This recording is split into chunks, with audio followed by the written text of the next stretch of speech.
Hello friends, welcome you all. आज हम vision IAS के 19 अप्रैल वाले डेली करंट अफेयर्स डिस्कस करेंगे। आज काफी इंपॉर्टेंट आर्टिकल्स पब्लिश हुई हैं। जो आपका फर्स्ट आर्टिकल है, इसमें कॉम्प्रिहेंसिव वे से कवर किया जाएगा because it deals with the monsoon and also जो इंडियन ओशियन डायपोल का रोल है, साथ ही साथ जो आपका ला नीना या फिर ईयर नीनो के इवेंट्स होते हैं और उसके इफेक्ट क्या होते हैं इंडियन मानसून पर, वो भी हम देखेंगे। That's why this article is going to be very important. So without delay let's start our discussion. लेकिन अगर आपने हमारा चैनल सब्सक्राइब नहीं किया है तो आप सब्सक्राइब करो, एज वेल एज आप अपने फ्रेंड सर्कल्स के साथ शेयर कर सकते हो एंड लाइक का बटन दबाना ना भूलें। So friends, let's start. The first article deals with Indian Meteorological Department predicts normal monsoon for the country this year. आपको ही पता है हर एक साल IMD प्रोडिक्शन जारी करता है नॉर्मल मानसून को लेकर। इस बार भी उन्होंने जारी किए हैं और उन्होंने नॉर्मल मानसून की बात कही है। अब यहाँ से एक दो इंपॉर्टेंट बात निकल कर आती है। ये जो आपके IMD है, इंडियन मेट्रोलॉजिकल डिपार्टमेंट, इनको प्रिडिक्शन जारी करने की जरूरत क्यों होती है? आपको समझना पड़ेगा। हमारे जो फार्मर्स हैं, mostly they are dependent on monsoonal rainfall, है ना। बेस्ड ऑन दैट वो अपने क्रॉप्स को, सीड्स को सो करते हैं एंड बेस्ड ऑन दैट उनके जो फसल है वो ग्रो किए जाते हैं। So this is very important for the farmers. पहली बात तो ये। अब दूसरी बात ये कि जो आपके इंडियन मेट्रोलॉजिकल डिपार्टमेंट है, ये बेसिकली 1875 में स्टेब्लिश की गई थी और ये फिलहाल मिनिस्ट्री ऑफ अर्थ साइंस की एजेंसी है। एंड इनका क्या काम है? तो बेसिकली मेट्रोलॉजिकल ऑब्जर्वेशन प्रदान करना, वेदर फोरकास्टिंग प्रदान करना, as well as seismology related जो फोरकास्टिंग होती है उसको भी प्रदान करना। ठीक है, तो ये बेसिक अंडरस्टैंडिंग आपको रखनी होगी।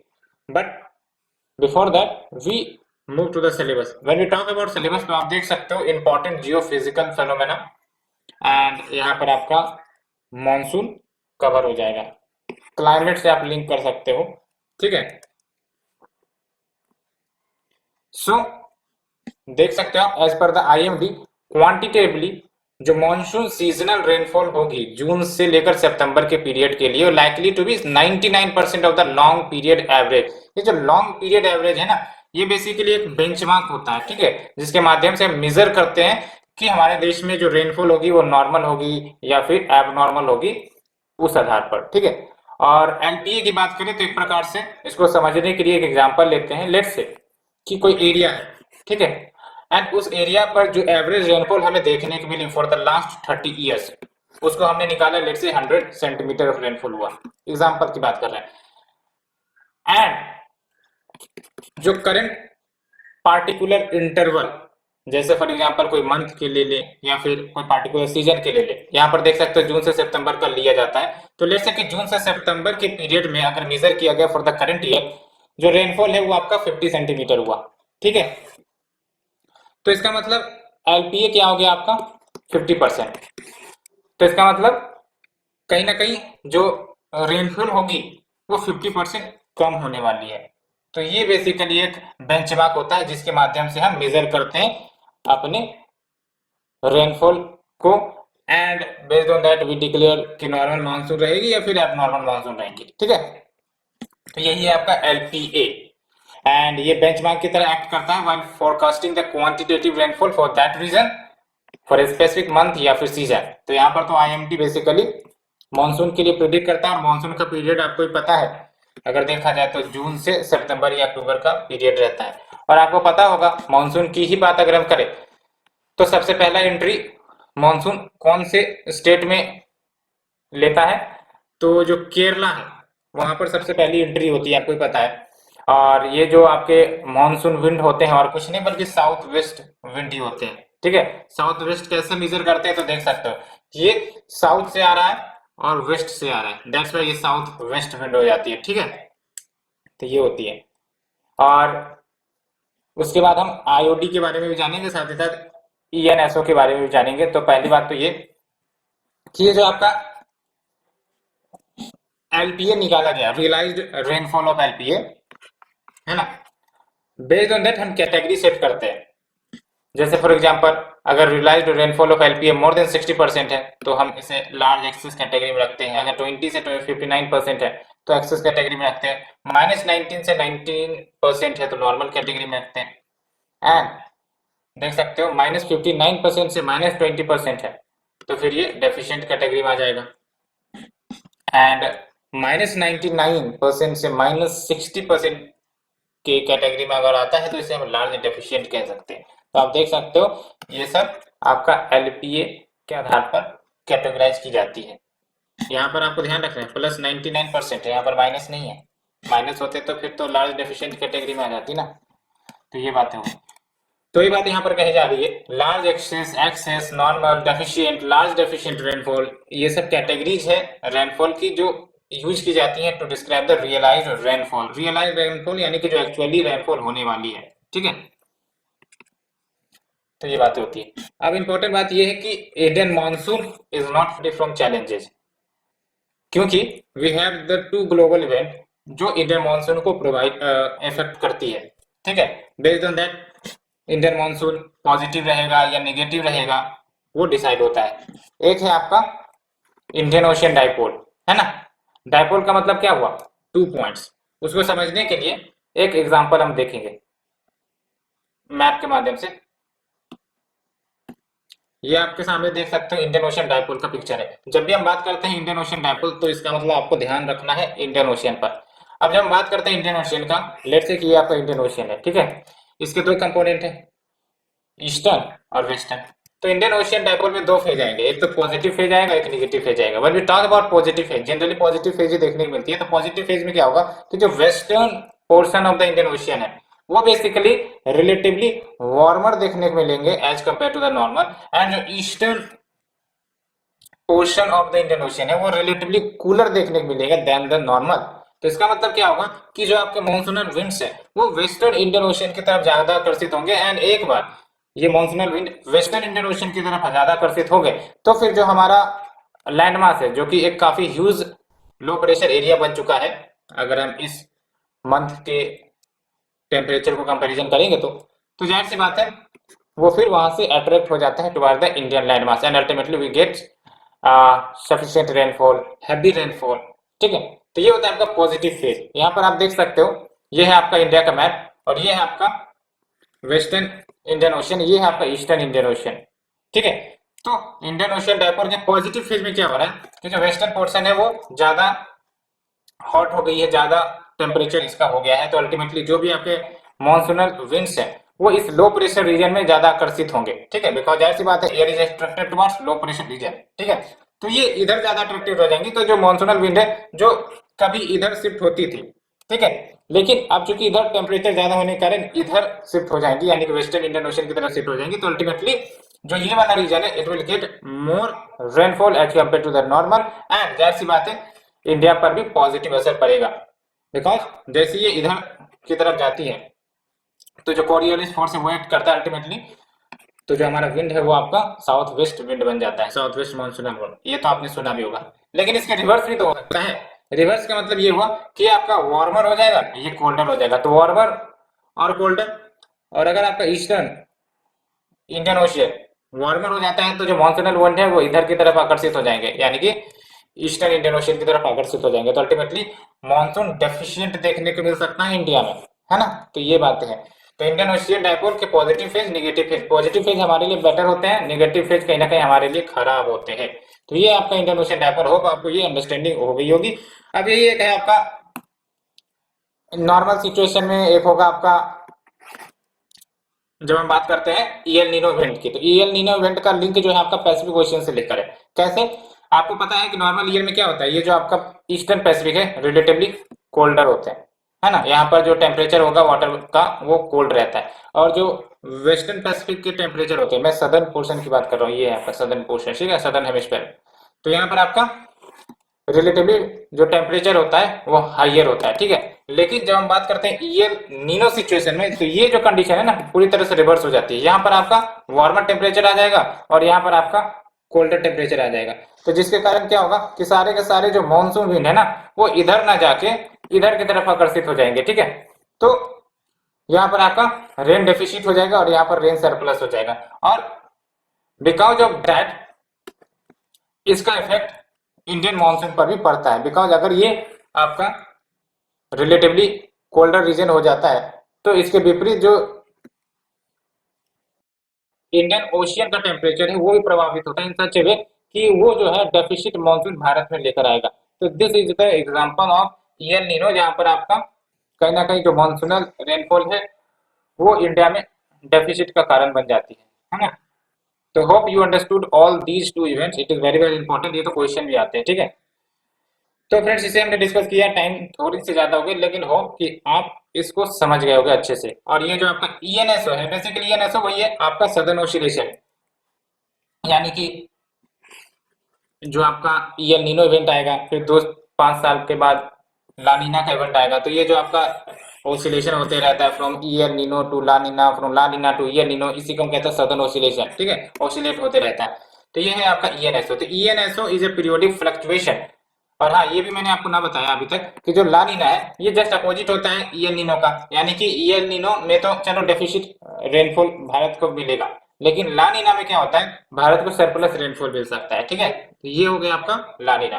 तो ईएनएसओ इज अ पीरियोडिक फ्लक्चुएशन, और ये फ्लक्चुएशन आपका हर 2 से लेकर 7 सालों में देखने को मिलता है। सी सरफेस टेम्परेचर में फ्लक्चुएशन होती है, as well as air pressure of the overlying atmosphere across the equatorial Pacific Ocean, है ना। तो पैसिफिक ओशियन मैंने आपको बताया भी था, यही है, ठीक है। तो hope you understood this concept. And IOD की बात तो मैंने आपको कह ही दी है कि it is the difference in the sea surface temperature in the opposite parts of the Indian Ocean. And positive IOD में क्या होता है, मानसून रेनफॉल गुड होती है as compare to the negative IOD period. यही मैंने आपको एग्जांपल के माध्यम से बताया है और यही ये यहाँ पर कह भी रहा है, ठीक है। तो hope you understood article 1 quite well. Let's move to the second article. Nitrogen levels on a decline in nitrogen rich world, plants and animals may face consequences. ये क्या हो गया भाई, वैसे तो देखा जाए तो 78% नाइट्रोजन हमारे एटमॉस्फेयर में मौजूद है, लेकिन क्या सुनने में आ रहा है, नाइट्रोजन लेवल डिक्लाइन कर रही है। हाँ भाई साहब, कारण क्या है, इसका क्या इफेक्ट होगा, इन सबको समझेंगे अच्छे से। लेकिन सबसे पहली बात हम सिलेबस के साथ कर लेते हैं। When we talk about the syllabus, आप हमें बताओ कौन से टॉपिक में कवर होगा। It will be covered under yes role of nitrogen, conservation, environmental pollution, degradation, इसके अंतर्गत ये कवर हो जाएगा, ठीक है। तो सबसे पहली बात तो हम नाइट्रोजन के ही बारे में जान लेते हैं। आपको पता है when we talk about nitrogen, तो 78% नाइट्रोजन होती है, 21% ऑक्सीजन होती है, 1% बेसिकली अदर गैसेस होती है। अदर गैसेस में CO2 हो गया, आर्गन हो गया। आप बताओ आर्गन और CO2 में सबसे ज्यादा शेयर किसका होता है, आर्गन का या फिर CO2 का, ठीक है। यहाँ से क्वेश्चन प्रीलिम्स में बन सकते हैं, ठीक है। तो जो अर्थ की एटमॉस्फेयर है, it constitute 78% of the nitrogen gas, हमने तो बताया भी।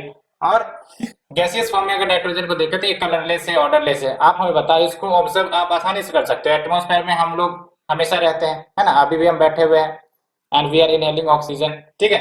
तो बताओ क्या आपको कोई कलर दिखता है क्या, नाइट्रोजन का या ऑक्सीजन का, नहीं ना।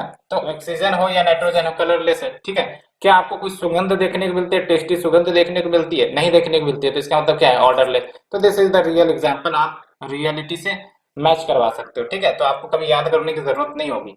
तो gaseous form में nitrogen is colourless, odourless and generally considered as inert at the normal temperature. Inert मतलब बेसिकली स्टेबल होता है, ठीक है, ये रिएक्ट नहीं करते जनरली। एंड लिक्विड फॉर्म में it looks similar to the water. तो ये कुछ बातें हमने नाइट्रोजन के बेसिक्स के बारे में करी हैं। Let's move to the main article. तो देख सकते हो बेसिकली ये जो आपका डायलॉग आया है, ये अल्टीमेटली न्यू स्टडी जो कंडक्ट की गई, तो इस न्यू स्टडी में बेसिकली नाइट्रोजन की अवेलेबिलिटी में इम्बैलेंस देखने को मिला। इम्बैलेंस, जब भी हम बात करेंगे इम्बैलेंस की, तो इसका मतलब क्या होगा, certain location, certain region will be having an excess of the nitrogen and certain region will be facing the shortage of the nitrogen. ये होता है इम्बैलेंस, ठीक है, ये ध्यान रखना है आपको। एंड जो नाइट्रोजन है, आपको पता है one of the building block है लाइफ का, एंड प्लांट्स हो, एनिमल्स हो, इन सब के सर्वाइबिलिटी के लिए एसेंशियल कंपोनेंट है, ठीक है। बिकॉज प्लांट्स की अगर हम बात करें तो प्लांट्स जो है नाइट्रोजन का यूज करती हैं for the survival as well as for producing the foods. जैसे आपने एनपीके के बारे में भी सुना होगा, नाइट्रोजन फॉस्फोरस पोटेशियम, ठीक है। तो एनपीके में जो नाइट्रोजन है क्या है, आपके एक बेसिक एसेंशियल कंपोनेंट है जो प्लांट के ग्रोथ को इनेबल करती है। That's why we uses the urea. Urea में क्या होती है? नाइट्रोजन होती है। बट आपको पता है ना, हमारे एटमॉस्फेयर में जो नाइट्रोजन है, प्लांट्स डायरेक्टली उसे यूज नहीं करते। Hence we have the nitrifying bacteria, जैसे राइजोबियम हो गया। तो ये अल्टीमेटली जो एटमॉस्फेरिक नाइट्रोजन है उसको कन्वर्ट करती है to the usable nitrogen that can be utilised by the plants. ठीक है, तो ये हम देखेंगे। बट आप देख सकते हो विदाउट नाइट्रोजन, यानी कि नाइट्रोजन की अगर कमी है लेट से, तो प्लांट्स जो है स्लोली ग्रो करेंगे एंड इसका इफेक्ट उनके फ्लावर्स एंड फ्रूट्स पर भी देखने को मिलेगा, because that will be having the smaller flowers and fruits. ठीक है, and nitrogen is also a core component of amino acid. When we talk about amino acid, तो ये जो एमिनो एसिड होते हैं ना, जो प्रोटीन्स होते हैं हमारे, जैसे फॉर एग्जांपल डीएनए, आरएनए, है ना, तो इन सब के बिल्डिंग ब्लॉक्स होते हैं। ठीक है, and also for the nucleic acid. And nucleic acid आपको पता है, मैंने डीएनए में बहुत बार डिस्कस किया है। It is a building block of genetic material RNA DNA, because RNA का फुल फॉर्म अगर देखेंगे तो राइबो न्यूक्लिक एसिड, डीएनए का deoxy ribo nucleic acid. Nucleic acid में आपका नाइट्रोजन कंपोनेंट होता है। इट इज, इसलिए ये काफी ज्यादा बेसिक कंपोनेंट है प्रोटीन का। ठीक है, एंड लेट्स से कि जब एक्सेसिव नाइट्रोजन एक्यूमुलेट हो जाता है इन द स्ट्रीम्स या फिर inland lakhs, coastal bodies of the water, तो इसके कारण क्या होता है? यूट्रिफिकेशन। आपने सुना भी होगा, यूट्रिफिकेशन मतलब क्या हो गया कि फॉर एग्जांपल कोई आपका लेक था एंड अल्टीमेटली वहां पर जो मिनरल्स है, न्यूट्रिएंट्स है, वो काफी ज्यादा एक्सेस हो गए। तो एक्सेस ऑफ न्यूट्रिएंट्स या minerals on the lake is basically called eutrophication. और यूट्रिफिकेशन का आपको पता है ना, नेगेटिव इफेक्ट होता है। क्या नेगेटिव इफेक्ट होता है? तो basically algal Bloom. Algal Bloom के कारण क्या होगा कि डेड जोन्स क्रिएट होने लगेंगी वाटर बॉडीज में। अल्टीमेटली फिर जो आपके प्लांट्स है वो सर्वाइव नहीं कर पाएंगे, और एक बार जब प्लांट्स ही सर्वाइव नहीं कर पाएंगे तो अल्टीमेटली एनिमल्स तो सर्वाइव नहीं कर पाएंगे, बिकॉज एनिमल्स डिपेंडेंट है किस पर? प्लांट्स पर, for their food, for their energy, है ना। तो ये बातें होती है। दैट्स व्हाई एक्सेसिव नाइट्रोजन के कारण यूट्रिफिकेशन, और यूट्रिफिकेशन के कारण आपका जो है किलिंग हो जाता है प्लांट्स का, and that leads to the killing of the animals और द स्पीसीज जो वाटर बॉडीज में रह रहे होते हैं। तो ये बातें होगी। अब देखो, ये जो नाइट्रोजन है ना, नाइट्रोजन साइकिल आपने पढ़ा होगा, nitrogen cycle, phosphorus cycle, carbon cycle, ये सब आपने सुना होगा। साइकिल का मतलब क्या होता है? साइकिल का मतलब होता है कि भाई साहब जहां से ये गया वहीं पर वापस लौट के आ गया। फॉर एग्जांपल जो एटमॉस्फेयर में हमारे नाइट्रोजन है, ठीक है, तो नाइट्रोजन का इस्तेमाल लेट से आपका नाइट्रीफाइंग बैक्टीरिया ने किया, एंड अल्टीमेटली प्लांट्स को मदद मिली कि वो अपना फूड सब बना सकते हैं by utilising that nitrified compound, and ultimately ये फिर वापस एटमॉस्फेयर में ही रिटर्न हो जाती है। इसी को हम कहते हैं साइकिल। ठीक है, तो यहाँ पर अगर हम डिटेल से जाने तो movement of nitrogen between the atmosphere, biosphere, geosphere in different forms, इसी को हम कहते हैं नाइट्रोजन साइकिल। एंड देख सकते हो जो बैक्टीरिया सॉइल में मौजूद होते हैं वो एटमॉस्फेरिक नाइट्रोजन को फिक्स करते हैं, जिसको हम कहते हैं ना नाइट्रोजन फिक्सेशन, और उसको अल्टीमेटली अमोनिया में कन्वर्ट करते हैं, और अमोनिया का इस्तेमाल प्लांट्स करते हैं टू ग्रो। एंड बाकी जो अन्य बैक्टीरिया होते हैं वो अमीनिया का अमीनियो एसिड में एज वेल एज प्रोटीन्स में कन्वर्ट कर देते हैं, और उसके बाद बेसिकली एनिमल्स उन प्लांट्स को जब ईट करते हैं तो फिर अल्टीमेटली प्रोटीन उसके अंदर भी आती है। एंड अल्टीमेटली ये तो चलो नाइट्रोजन का इस्तेमाल हो गया, तो ये शरीर के अंदर चली गई, प्लांट के अंदर चली गई। अब ये वापस एटमॉस्फेयर में कैसे जाएंगी? तो बेसिकली जो एनिमल वेस्ट होते हैं या फिर जो ऑर्गेनिज्म डेड एंड डिके हो जाते हैं, तो अल्टीमेटली जो केमिकल्स उनके शरीर से रिलीज होगी, वो सब जो केमिकल्स है उसमें से one of the compound will be the nitrogen, और अल्टीमेटली ये एटमॉस्फेयर में रिटर्न हो जाएगा। ठीक है, तो bacteria convert the waste nitrogen back to the nitrogen gas, and ultimately ये एटमॉस्फेयर में रिटर्न हो जाता है। This is the basic philosophy of nitrogen cycle. Hope you understood it. यहाँ पर आप बेसिक एग्जांपल फोटो के साथ देख सकते हो। So we discuss this article. Let's move to the third article, friends. World Bank published carbon revenues from international shipping report. तो क्या है इस रिपोर्ट में, क्या बातें कही गई है? मेन फोकस एरिया आपका कार्बन प्राइसिंग का है। क्या है carbon pricing? We will discuss that. And क्या कार्बन प्राइसिंग बेसिकली सॉल्यूशन हो सकता है जो इंटरनेशनल लेवल पर शिपिंग सेक्टर में ग्रीन हाउस गैस इमिशन होते हैं उसको कम करने में? तो यहाँ पर हम देखेंगे, but look at the syllabus first. When you talk about the syllabus, आप देख सकते हो कंजर्वेशन, एनवायरमेंटल पॉल्यूशन, डिग्रेडेशन, और मेन टॉपिक है आपका कार्बन प्राइसिंग। सिग्निफिकेंस भी देखेंगे कार्बन प्राइसिंग की। तो सबसे पहली बात तो कार्बन प्राइसिंग को समझ लेते हैं। तो carbon pricing it can be A tax, है ना, it can be A tax, या फिर एक टारगेट हमने दे दिया कि भाई साहब आपको green house gas emission limit करना है, इससे ज़्यादा आपको इमिट नहीं करने। साथ ही साथ जो ऑपरेटर्स होंगे, ऑपरेटर्स यानी कि जो ग्रीन हाउस गैसेस को इमिट करते हैं अल्टीमेटली, तो उनको अलाउ किया जाएगा कि इवन लेट से कि आप अगर ज़्यादा इमिट करते हो तो आपको खरीदना पड़ेगा कार्बन क्रेडिट फ्रॉम दोज जिन्होंने लेस इमिशन किया है और द वाइस वर्सा। ठीक है, इसको समझ लो कि फॉर एग्जांपल लेट से कि एक ऑपरेटर है ए, एक ऑपरेटर है बी। अब टारगेट है कि भाई साहब आप 10 टन से ज़्यादा जीएचजी इमिशन नहीं कर सकते, तो लेट से इन्होंने 5 टन ही किया है ना ऑपरेटर ए ने, और इसने कर दिया 15। ठीक है, तो इसका मतलब क्या हुआ, इसने टारगेट को ब्रीच कर दिया और इसने कहीं ना कहीं टारगेट को ब्रीच नहीं किया, इवन इन्होंने कार्बन क्रेडिट अर्न किया। तब ये जो है कार्बन क्रेडिट अर्न करेगा। अब ये जो 15 टन इमिट किया है, 5 टन इन्होंने एक्स्ट्रा कर दिया है, तो जाहिर सी बात है इनको कार्बन क्रेडिट खरीदना पड़ेगा। किन से खरीदना पड़ेगा, जिन्होंने कम इमिट किया है, तो अल्टीमेटली ए से खरीद लेगा बी। ठीक है, तो ये होता है कार्बन क्रेडिट या फिर कार्बन ट्रेडिंग जिसको आप कहते हो, जिसके माध्यम से बैलेंस की जाती है कार्बन इमिशन को between the operator, between the company, जो भी है। ठीक है, तो इससे बेनिफिट क्या होगा, रेवेन्यू आएंगे, और कहा जा रहा है कि ये जो रेवेन्यू है वो बूस्ट कर सकता है कहीं ना कहीं ग्रीन ट्रांजिशन को। ठीक है, तो ये बात हो गई, होप यू अंडरस्टूड। लेकिन सबसे पहली बात अब चलते हैं कि ये जो रिपोर्ट क्या कह रहा है। एक सेकेंड, हाँ देखो, ये जो रिपोर्ट है ये एक्सप्लोर करता है कि क्या हम कार्बन प्राइसिंग का कंसेप्ट शिपिंग इंडस्ट्री में अगर लगा देते हैं, इंप्लीमेंट करते हैं, तो क्या इसके इम्पैक्ट होंगे, साथ ही साथ कैसे ये जो कार्बन रेवेन्यू जनरेट होंगे from applying the carbon pricing का कंसेप्ट, उसका इस्तेमाल कैसे यूज किया जा सकता है टू इनेबल एनर्जी ट्रांजेक्शन। और when we talk about energy transition, इसका मतलब क्या है कि अनसस्टेनेबल एनर्जी से हम सस्टेनेबल एनर्जी में जा रहे हैं, है ना, so that green house gas emission कम हो सके, खत्म हो सके, ये बातें होती है। और ये आप देख लो, ये डाटा आपको अच्छे से याद रखनी है, it can be utilize for the prelims, ये भी ध्यान रखना है। जो मैरीटाइम ट्रांसपोर्ट है, मैरीटाइम ट्रांसपोर्ट यानी कि जो आपके वाटर बॉडीज के माध्यम से, सीज ओशियंस के माध्यम से जो ट्रांसपोर्टेशन होता है, तो जो मैरीटाइम ट्रांसपोर्ट है आप देख सकते हो 70% of the global trade account करता है by value and 80% by volume. Value और वॉल्यूम में अंतर है, ठीक है, वैल्यू यानी कि in terms of money, volume मतलब इन टर्म्स ऑफ क्वांटिटी। तो ये अच्छे से याद रखना है, काफी बड़ा शेयर है। लेकिन अगर देखा जाए ग्रीन हाउस गैस में ये कितना कंट्रीब्यूट करते हैं जीएचजी इमिशन में, तो अबाउट 2.5% ही ये कंट्रीब्यूट करते हैं जीएचजी इमिशन में। तो देखने से लग रहा है बहुत ही कम है, लेकिन आप समझो ये जो सेक्टर होते हैं ना, बहुत सारे ऐसे ऐसे सेक्टर मिल जाएंगे और टू टू टू टू करके आपका 10% 20% बना देंगे।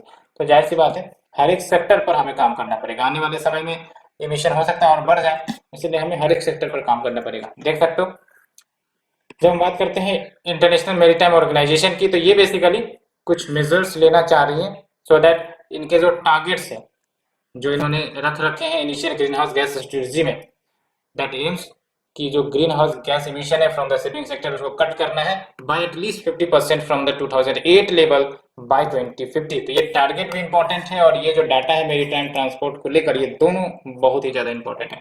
कार्बन प्राइसिंग की बात हमने कर ही ली है ना।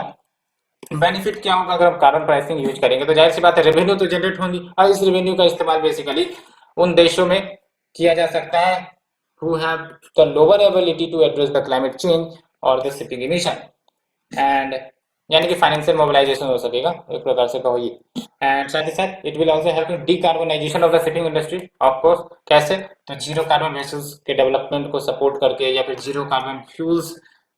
तो ये सब कीवर्ड याद रखना है, zero carbon vessel, zero carbon fuels, और ये जीरो कार्बन जरूर याद रखना है। जहां पर भी आपको कुछ ऐसा क्वेश्चन आता है तो जीरो कार्बन चिपका देना है, ठीक है। तो ये तो मैंने सिर्फ zero carbon vessel, zero carbon fuels की बात करी है, और भी बहुत जगह पर चिपका सकते हो। जैसे फॉर एग्जांपल आजकल काफी चल रहा है जीरो कार्बन व्हीकल, है ना, जिसको ई व्हीकल कहते हैं, ईवी। तो जीरो कार्बन आपको ध्यान रखना है, कहीं पर भी चिपका देना है अगर याद आएगा तो। एंड देख सकते हो improving overall resilience of the maritime ports. हाँ, मैरीटाइम पोर्ट्स की जो रेजिलियंस है वो इंप्रूव होगी, जो अभी फिलहाल climate induced extreme weather event face करती है। बिकॉज जाहिर सी बात है ना, पोर्ट आपका कहाँ पर होता है, कोस्टल रीजन में, और कोस्टल रीजन में होते हैं तो जाहिर सी बात है क्लाइमेट इवेंट के कारण जो डिजास्टर आएगा, ग्रीन हाउस गैस इमिशन जो टेम्परेचर बढ़ी है उसके कारण जो डिजास्टर आएगा, तो उसका इम्पैक्ट कहाँ पर आएगा, पोर्ट्स पर आएगा।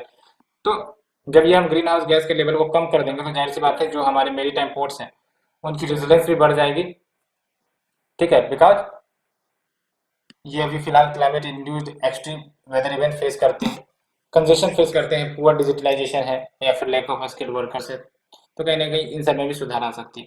सो फ्रेंड्स, इसे डिस्कस करने के बाद let's move to the next article. India to try new ground water recharge method to solve water problem. आपको पता होना चाहिए कि भारत में अगर देखा जाए तो एज सच नेचुरल लेवल पर वाटर की अच्छी खासी अवेलेबिलिटी हो जाती है। कैसे? बिकॉज हमारे पास डेडिकेटेड मानसून का सीजन होता है, आपको भी पता है, एंड उस मानसून सीजन में भर भर के पानी आती है ना, साउथ वेस्ट मानसून के माध्यम से हर एक रीजन में ये आपका मानसून विंड फ्लो करता है और अल्टीमेटली पूरे इंडिया को वाटर प्रोवाइड करता है। लेकिन दिक्कत क्या है? दिक्कत ये है कि ये सारे के सारे वाटर वेस्ट चले जाते हैं। We are not able to utilize, we are not able to harvest this water, जिस कारण ये सारी की सारी जो पानी है वो नदियों से फ्लो होकर अल्टीमेटली समुद्र में चली जाती है and we are not able to utilize it. ये मेन प्रॉब्लम है, ठीक है। एंड एक और आप प्रॉब्लम ऑब्जर्व करोगे कि धीरे धीरे जैसे जैसे अर्बनाइजेशन हो रहा है एंड इंफ्रास्ट्रक्चर डेवलप हो रही है, बिल्डिंग, रोड्स, तो वाटर को एक प्रकार से स्थिर लोकेशन नहीं मिल पा रहा है जहां से वो अस्थिर होकर ग्राउंड वाटर में रिचार्ज कर पाए। बिकॉज सारा का सारा जो कंक्रीटाइजेशन हो चुका है, इसके कारण वाटर पेनिट्रेट कर नहीं पा रहे हैं टू द एक्वाफायर, तो इसके कारण रिचार्ज में भी दिक्कत हो रही है। तो ये सब इश्यू आप लिंक कर सकते हो, क्या क्या इम्पैक्ट हो रहा है आपके अर्बनाइजेशन के कारण और कंक्रीटाइजेशन के कारण, ठीक है। तो अब नया तरीका अपनाना पड़ेगा to solve the water problem. तो देख सकते हो, सिलेबस तो पहले डिस्कस ही किया, हाँ सिलेबस देख लो, water crisis chapter number 4, it can be a topic of disaster and disaster management, ठीक है। तो सेंट्रल गवर्नमेंट प्लान कर रही है कि आर्टिफिशियली रिचार्ज करेंगे ग्राउंड वाटर को using treated water, so that water shortages की समस्या है उसे खत्म करें in certain parts of Tamil Nadu. अभी ये पायलट प्रोजेक्ट के रूप में होगा फिलहाल, तो ये तमिलनाडु में ये कंसेप्ट लगाई जाएंगे। अगर सक्सेसफुल होता है तो फिर इसको अदर पार्ट्स में स्प्लिट किया जाएगा। तो जो आर्टिफिशियल रिचार्ज होता है, इसका मतलब क्या हुआ कि जो ग्राउंड वाटर रिजर्वेयर है उसको ऑगमेंट करना, ठीक है, वाटर की availability in the ground water बढ़ाना। कैसे? तो जो नेचुरल मूवमेंट होते हैं सरफेस वाटर के, चाहे वो रिवर्स हो कुछ है, ठीक है, उनको मॉडिफाई करना, उनके पाथवे को मॉडिफाई करना using suitable civil construction technique. तो ये जो आर्टिफिशियल रिचार्ज टेक्निक्स क्या क्या है, तो एक तो है आपका direct surface technique. Direct surface technique में आपका बेसिकली जैसे फॉर एग्जांपल परकोलेशन टैंक हमने बना दिया, या फिर बेसिकली डिप्रेशन बना दिया अल्टीमेटली, तो क्या होगा, वाटर एक्यूमुलेट होगा, और वाटर एक्यूमुलेट होगा तो धीरे धीरे जो वाटर पेनिट्रेट करेंगी कहाँ, बिलो द ग्राउंड, तो अल्टीमेटली वो पहुंचेंगी कहाँ पर, ग्राउंड वाटर रिजर्वेयर में, ऐसे में वाटर रिचार्ज होगा, ठीक है। तो stream augmentation, ditch and furrow system, over irrigation, तो ये सब आपके डायरेक्ट सरफेस टेक्निक हो गए। एक है direct subsurface technique. Direct subsurface technique यानी कि वेल्स, यानी कि जो कुएं होते हैं, या फिर रिचार्ज वेल्स, इसको कंस्ट्रक्ट करना, रिचार्ज पिट्स कंस्ट्रक्ट करना, ठीक है, dug well recharge, borehole flooding, natural openings, cavity filling, तो ये आपके डायरेक्ट सब सरफेस टेक्निक आ गए। अब next is your combination of both two, यानी कि सरफेस सब सरफेस टेक्निक, तो यहाँ पर आपका आ गया कॉम्बिनेशन सब surface and surface technique. And next is your indirect technique. Indirect technique में basically induced recharge from surface water source, aquifer modification, तो ये इनडायरेक्ट टेक्निक है। बस आपको थोड़ा थोड़ा पता होनी चाहिए, ज्यादा दिमाग लगाने की जरूरत नहीं है। हाँ yes, we have the direct surface technique, direct subsurface technique, because ये मेंस के लिए इंपॉर्टेंट है, नॉट फॉर द प्रीलिम, तो इतना ज्यादा दिमाग खपाने की जरूरत नहीं, ठीक है। एंड आर्टिफिशियल रिचार्ज का क्या सिग्निफिकेंस होगा, तो देख सकते हैं, it will help in sustainable yield in the area जहां पर ओवर डेवलपमेंट हो चुकी है, and because of that over development जो वाटर है या फिर एक्वाफायर वो डिप्लीट हुआ है, तो वहां पर आपका सस्टेनेबल यील्ड देखने को मिल सकता है। साथ ही साथ एक्सेस सरफेस वाटर का कंजर्वेशन होगा, स्टोरेज होगा, तो ये सबसे बड़ा बेनिफिट होता है जिसको हम कहते हैं harvesting. And quality existing ground water की वो भी इंप्रूव होगा बाया डाइल्यूशन। एंड अगर सक्सेसफुल हो गया तो ये जो मेथड है फिलहाल तमिलनाडु में जो पायलट प्रोजेक्ट लगाए जा रहे हैं, इंप्लीमेंट किए जा रहे हैं, उसको रेप्लिकेट किए जाएंगे in other parts of the country as well. And recent study has found, ये ध्यान रखना है जब भी आप वाटर क्राइसिस के बारे में लिखोगे तो डाटा तो पता होना चाहिए ना कि हाँ हमारे देश में वाटर क्राइसिस है, चाहे वो नीति आयोग की रिपोर्ट है, चाहे वो आपके अन्य किसी इंस्टीट्यूशन की रिपोर्ट हो, तो उसको आपको लिखना पड़ेगा इंडिया के कंटेक्स्ट में, तभी जाके आपको आप एक्सप्रेस कर पाओगे कि हाँ there is a shortage, there is a crisis of water availability in India, and for that you are substantiating the data. तो देख सकते हो, recent study has found that by 2025 large swathe of north western and southern India, large swathe of north western and southern India का मतलब क्या हुआ, जैसे ये आपका भारत का मैप है, ठीक है, और ये आपके नॉर्थ वेस्टर्न रीजन हो गए, राजस्थान, पंजाब, हरियाणा, एंड ये जो आपके सदर्न स्टेट हो गए, सदर्न स्टेट्स में तो काफी ज्यादा वाटर की क्राइसिस चलती है, आपको भी पता है ना। इसके कुछ नेचुरल फैक्टर भी है, आप हमें बता सकते हो आखिरकार सदर्न इंडिया में वाटर क्राइसिस का क्या फैक्टर है, ठीक है। तो as per the recent study by 2025 large swath of northwestern and southern India will have critically low groundwater availability, तो यहाँ आप रिपोर्ट कोट कर सकते हो, ठीक है। सो फ्रेंड्स, इसे हमने डिस्कस किया, let's move to the next one. Smart cities smart urbanisation conference organised by the ministry of housing and urban affairs. तो यहाँ से आपको स्मार्ट सिटी मिशन के बारे में पता चलेगा, ठीक है। तो देख लो सिलेबस की अगर हम बात करें तो यहाँ पर डायरेक्ट आपको ज्योग्राफी का टॉपिक आएगा, urbanisation their issues related that, तो यहाँ पर हम कवर करेंगे। यहाँ पर आप देख सकते हो urbanisation their problems and their remedies, यहाँ पर ये कवर होंगे।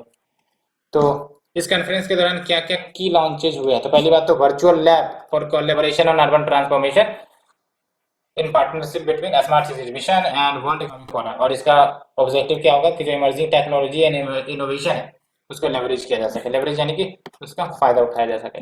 And we have the urban outcomes framework 2022 artificial intelligence playbook for cities and amplify यानी कि assessment and monitoring platform for liveable inclusive and future ready urban India portal. तो ये portal amplify portal launch किया गया।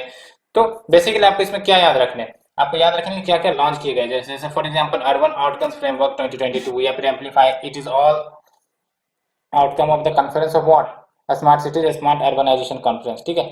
और किसने organise किया ये ध्यान रखनी है। एंड ये आप देख सकते हो जो ministry of housing and urban affairs है उन्होंने कहा भी है कि जो भी स्मार्ट सिटीज है, जितने भी स्मार्ट सिटीज हैं उनको integrated command and control centre by August 15 2022 तक उपलब्ध हो जाएंगे। ये जो आपके integrated command and control centre होते हैं ना, ये बेसिकली एक इंटीग्रेटेड वे में सर्विसेज प्रोवाइड करते हैं सिटीजन को in the field of traffic management, health, water etcetera. And अभी फिलहाल 80 स्मार्ट सिटी ऐसे जहाँ पर आपके इंटीग्रेटेड कमांड कंट्रोल सिस्टम मौजूद है। When we talk about smart cities mission, तो ये आपका सेंट्रली स्पॉन्सर्ड स्कीम है, centrally sponsored, it is not centrally sector. Centrally sponsored यानी कि स्टेट को भी आप फंड लगाने पड़ेंगे। और इसका बेसिक ऑब्जेक्टिव क्या है कि जो इकोनॉमिक ग्रोथ है उसको ड्राइव किया जाए, साथ ही साथ जो quality of life of the people उसको इंप्रूव किया जाए। कैसे, तो लोकल एरिया डेवलपमेंट कर टेक्नोलॉजी को हार्नेस कर, ठीक है। एंड 100 सिटीज को सेलेक्ट किया गया है through 2 state national competition. And central government basically financial support provide करती है up to 48,000 crore over 5 years. And on average अगर देखा जाए तो 100 करोड़ पर ईयर पर सिटी। एंड फिर आप देख सकते हो इक्वल अमाउंट स्टेट के द्वारा भी, अर्बन लोकल बॉडीज के द्वारा भी प्रोवाइड किए जाएंगे। एंड इम्फेसिस दी गई है कि आप पब्लिक प्राइवेट पार्टनरशिप कर दो, पीपीपी मॉडल, ठीक है। और ये याद रखना, इम्प्लीमेंटेशन कोई नीति आयोग इम्प्लीमेंट नहीं करती है, there is a special purpose vehicle जो क्रिएट किए जाते हैं for the implementation of this mission. And जो पीरियड है implementation of smart city mission का वो एक्सटेंड कर दी गई है up to June 2023। So friends, ये हमने सारे आर्टिकल्स डिस्कस कर दिए, all this 5 articles, hope you understood clearly. अगर आपको अच्छी लग रही है तो आप लाइक शेयर कमेंट करना ना भूलें। Thank you friends, thank you very much for the discussion.